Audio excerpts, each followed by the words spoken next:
Welcome to another video. Today we are going to be reading romance books for the entire week.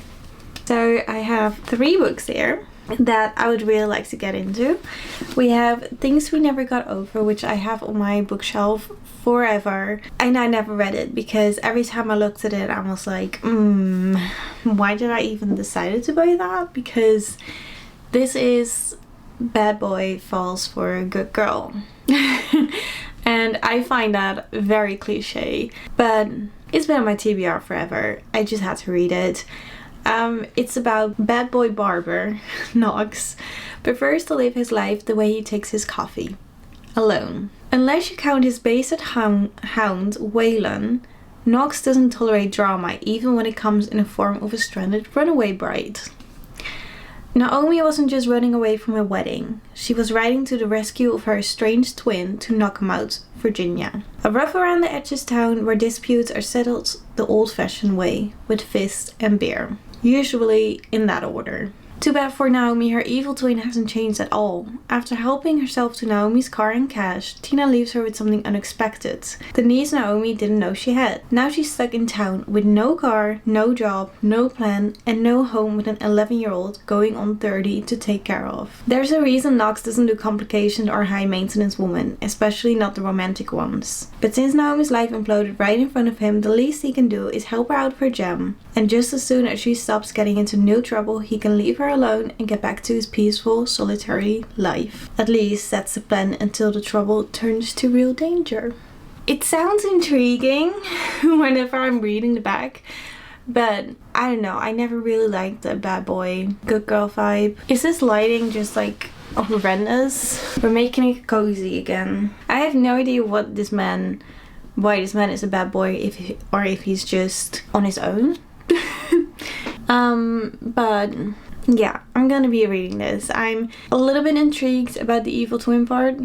Let's be honest, that does sound interesting. And why she ran away from her wedding. And how she's gonna deal with her niece. And where are the grandparents? Anyway, lots of questions. I'm intrigued to find out. Then we have Me Mr Darcy, which I saw in bookstores everywhere. And I think I went to like 3 different bookstores and I kept seeing it and I was like, well, if I keep seeing it, maybe it's a good book. So Me Mr Darcy is when every woman's fantasy becomes one woman's reality. After a string of nightmare relationships, Emily's had it with modern day men. She would rather pour herself a glass of wine and curl up with Pride and Prejudice and her beloved Mr. Darcy. So what if he's a fictional hero? Faced with spending New Year's at yet another singles party, she books herself on a coach tour of Jane Austen country, but quickly realizes she won't find her dream man there. Just a coach full of old people and one particularly aggravating, if handsome, journalist. Spike. That's until she enters a room and finds herself face to face with none other than Mr. Darcy himself. And every woman's fantasy suddenly becomes one woman's reality. Honestly, I believe that Mr. Darcy wasn't that much of a gentleman until the end, but interesting. I do love Pride and Prejudice. I never read it, but I watched the series and I've watched the movie with Keira Knightley. Really enjoyed that one. So I'm intrigued. And then we have Sounds Like Love from Ashley Poston. I have loved or liked most of her books. I really liked The 7-Year Slip. I really liked The Dead Romantics, and I liked A Novel Love Story. So I'm intrigued about this one, but a little bit scared because a novel love story was a little bit of a bummer for me. It wasn't bad, but it was just, I don't know, once you've read like 2 amazing books from a writer and then the other one is just kind of meh, you always get a little bit scared about like the new one. Or at least that's what I have. But this is about Joni Lark wants to create melodies that get stuck in your head and your heart. Her hometown has always given her surf, sand and inspiration. But when her parents decide to close the family music venue, Joni's life begins to fall off key. She couldn't possibly write another song until a melody comes to her, half-formed and with an imagined voice that she can't forget. But when the very real, very aggravating man behind the voice shows up in Vienna shores, Joni can no longer deny that their inexplicable telepathic connection. To get out of each other's heads, they'll have to finish the song haunting them both. But there's just one problem. They can't agree on anything. And if they don't change their tune, it might just end in heartbreak first. Another aggravating man. Bad boy Knox is probably aggravating as well. Anyway, I'm going to be reading these 3 this week, and we'll see what I think of it. I have read... Oh, I stopped in the middle of a chapter because I had to eat dinner. Wait.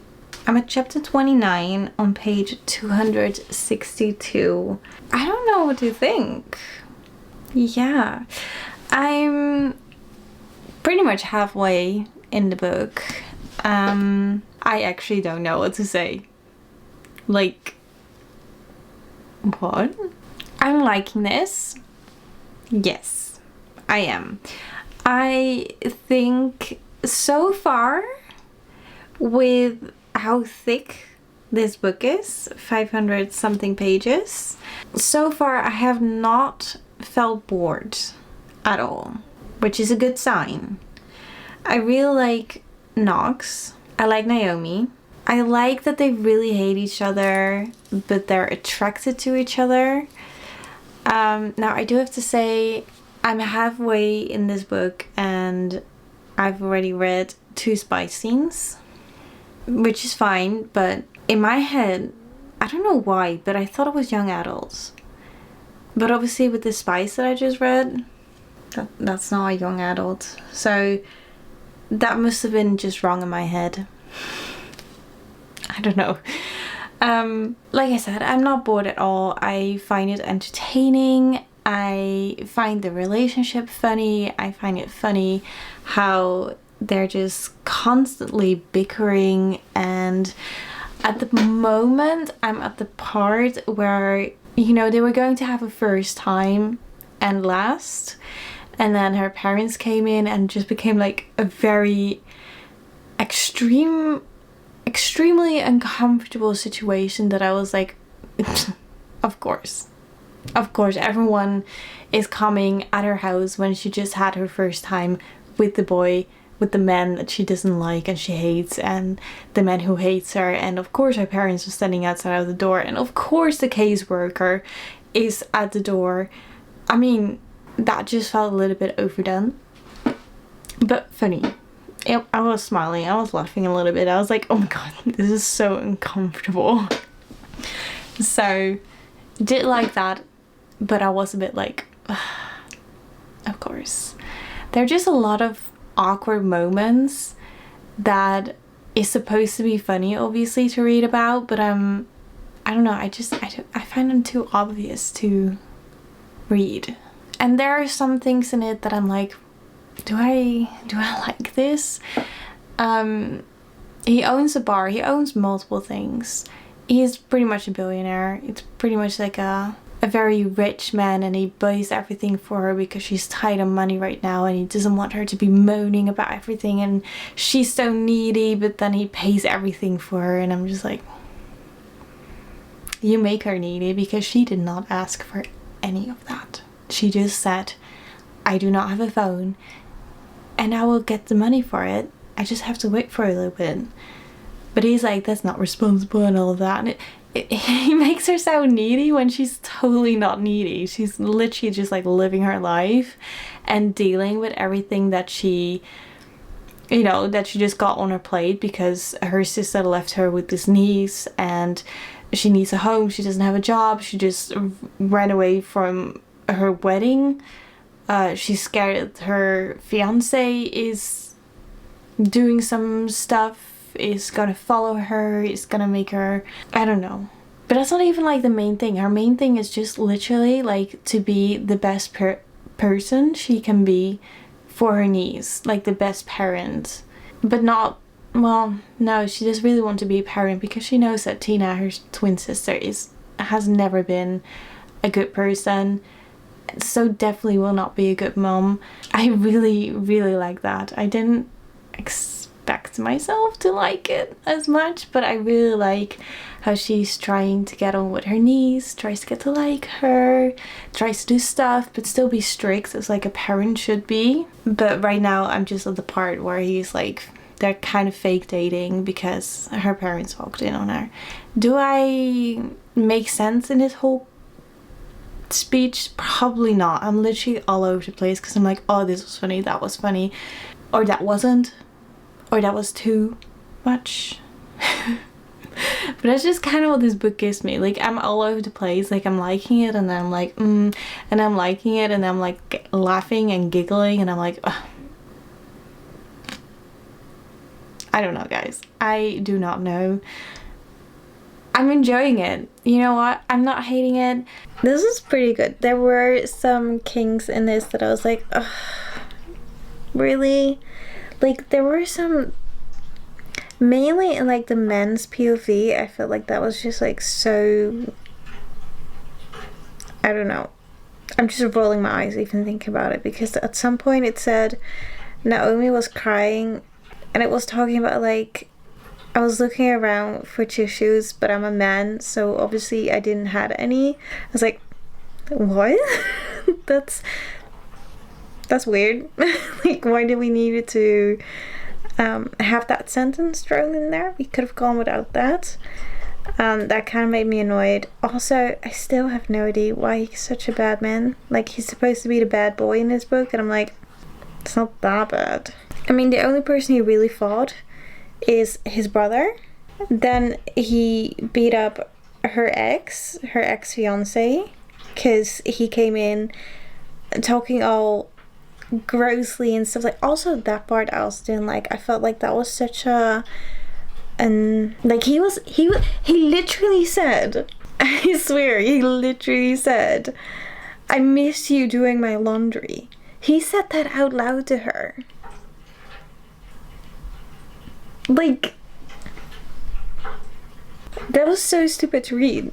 I was like, those kind of comments that the men made in these books were really weird. If I think about it now, I'm like, oh, 3 stars.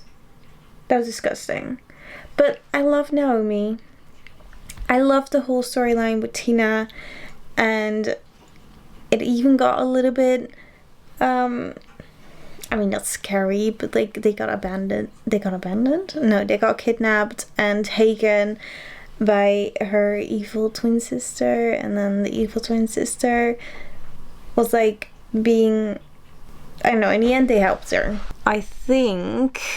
So yeah, this was a good first read of the video. Like, I enjoyed it. 4 stars. Now I'm gonna start in this, so I'll see you guys when I've got something to say about this. I don't look up. If he thinks he's going to engage me in conversation with him, he can think again. Resolutely, I keep reading. Of this. It is a no makeup kind of day. I had today the entire, well, it's not the entire day. I went to bed last night with a little bit of a headache, and it turned out to be a migraine. So woke up with a migraine. It was a very bad day. I did not read today. I did listen to the audiobook of Me Mr Darcy. I am hating this. A very strong word, but this woman here, she's so immature. And obviously we're reading from her perspective inside her head and the way that she's reacting to stuff, and I'm just like, this is no, you're so childish. Like, come on. At some point she was like, I don't want to listen to this man, and then she started singing tra la la la in her head. I was like, I don't know about this. I really want to stop reading this because I'm just not enjoying it. I think I'm going to DNF this one. I'm gonna take my bookmark out even. I think I ended up being at like chapter 14 or something, which is like 140 pages in. Oh look, here it is, tra la la la la. I don't know if you can tell, but she's saying tra la la la, and I'm like, the only way that I can describe this is the way that it's written is also not something that I really enjoy. I don't actually know what I like, but I just don't like this. But the way that it's written, it's like, like I'm reading her thoughts and I'm reading her experiences. So she's in a museum and she sees things and she talks about these things like, is that a robin? I've never seen a robin. And then she just goes on to this whole like thinking things about like that something is pretty, but then pretty is not the right word because in New York everything's a lame. I don't know. It's literally like I'm reading somebody's diary, maybe. No, that doesn't feel like it either. I don't know. I'm inside her head and I'm not enjoying it. That's how it feels. It feels like I'm reading everyone's thoughts, like her thoughts, and I'm not enjoying that part. She's literally nitpicking this guy so much and being so horrendous that I feel like she's just too immature for me. I don't know. I'm not liking it. I'm quitting this book. I'm gonna start tonight, hopefully, if I have energy to read. I'm gonna start in Sounds Like Love, which I'm also a little bit scared of because I have seen some people that were not really enjoying this. So I'm a little bit scared, but I'm interested in what I think of this. I will see you once I'm starting Sounds Like Love. Surprise! I'm back with the same sweater. It's the last day of the week. It's a Sunday. It's the 1st of February now. And I've read 2 books. I had to DNF this one, Me Mr Darcy. She was immature. She was childish. I did not like to be in her head. The sentence that she was saying was like really aggravating me. She was more annoying than that man. Like that man, obviously, yeah, she was on a bad date with him. But that man, he wasn't that bad. He wasn't that horrible afterwards. He was just doing his job. But just because you had one bad date didn't turn out, you're just being an absolutely a-hole. No, I'm sorry, but you're a grown woman. He's just doing his job. Come on. Anyway, I really disliked this. I DNF'd it. But I started off the week great with Things We Never Got Over. I've still no idea why Knox is actually a bad boy. But I really enjoyed the entire story. I enjoyed that Naomi had to learn how to take care of her niece and how to become friends, but also become a parent at the same time. Because obviously her niece is not her daughter, so how much of a parent can you be? And what rules do apply with that? Like, are you going to be friends? Are you going to be a parent? Are you going to try to mix both of it in? That was very interesting to read. I really enjoyed the bickering between Naomi and Knox. I really enjoyed that. He fell hard, to be honest, because she kept thinking like, oh, but I'm sleeping over now. Like, this is kind of like blurring the lines between, you know, just having a fun time and acting like we're together. So this is more intimate. So she was kind of being very realistic, which I enjoyed. And he was just kind of, I don't know what was going on in his head sometimes. Which is kind of interesting because I believe you do get double POV. Yeah, you do get double POV. So you read about what he thinks, his thoughts and actions, and why he does certain things, and also on her side. But sometimes I was a bit confused too, because I was like, Knox, what are you doing? Like, what are you doing? But I enjoyed it very much. This was one of those books that every time I put it down, I wanted to pick it back up. And it's not getting 5-star, so I gave it 4 stars because I didn't get that tingly feeling when you finally got this 5-star that's just like amazing, gives you all the feels. It was just a 4-star. It was a good book. I really enjoyed it. Am I going to read the 2nd and 3rd one in this Knock 'em Out series? I don't think so. I enjoyed it. I'm happy it's off my TBR. The 2nd one is probably good too, but I've heard that everyone says that the 1st one is the best one. So I think I'm just gonna leave with this. And then I ended the week off right again. We just had a little bit of a misser in the middle. With Sounds Like Love, which was A super cute story. It kind of felt like a fanfiction, which I don't hate, because that's the whole reason that I started reading in English, is because I was reading fanfiction and I really enjoyed reading in English. That literally made my obsession of like English books. So I definitely enjoyed that part. I don't feel like it was very cringy either, because obviously she doesn't really like him. He was a little bit of a weird beginning between those two that ended in a kiss because of a kiss cam. Very funny, very cute. And then obviously they hated each other, but something happened. A little magical realism was thrown in there. When they kissed, they both got this whole melody in their head. They have to figure out what the song is about, but she can't write anymore because she's dealing with issues that made her just hit like a creative block. And he doesn't really like music as much. He was thrown in a band. They did that whole tour and stuff. Things got wrong in an accident happened, and he kind of stopped, and he's been trying to get back into the spotlight, but he doesn't know how, and he doesn't know if he wants to be like the bad boy that he was being made out for being this person in a band, or if he wants to like change his whole career in a different, more positive way. So very interesting. I really like this one. This was definitely another 4 stars. I think this was so cute. I was giggling. Their bickering is like so good. To be honest, the romance vibe, like the bickering between the two characters, was so much better in this. But there's a lot more plot in this one, obviously, because of her niece, and we see a lot of that, which was for me very interesting. So both 4 stars. But this bickering was so good. Like, I was laughing, I was giggling, everything. I found it very interesting that, well, I can't really say that because that would be a spoiler.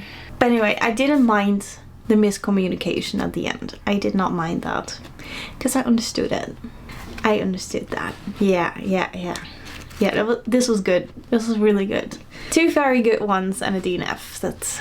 It was a good week. It was a very good week. I really enjoyed those 2 books. It started off really good, and I'm just happy that I've read these books finally, because like I said, the first one was on my bookshelf for a very long time, and this one has also been like on my bookshelf for like almost a year or something. Like, I don't even know when it came out. I believe I bought it immediately. Well, it only says 2025, but I literally am going to donate this one. I did not like that at all. I never thought that I would be reading romance in 1 week, because I've never been that much of a romance girly, but I really enjoyed this. This really opened up my eyes for some future romance. Also, this is not that spicy, but this one is definitely more spicy. Just so you know. I didn't mind it. You can just skip it. Yeah, I had a good week. I had a really good week. Anyway, I do hope that you guys enjoyed this video, and I'll see you guys next time.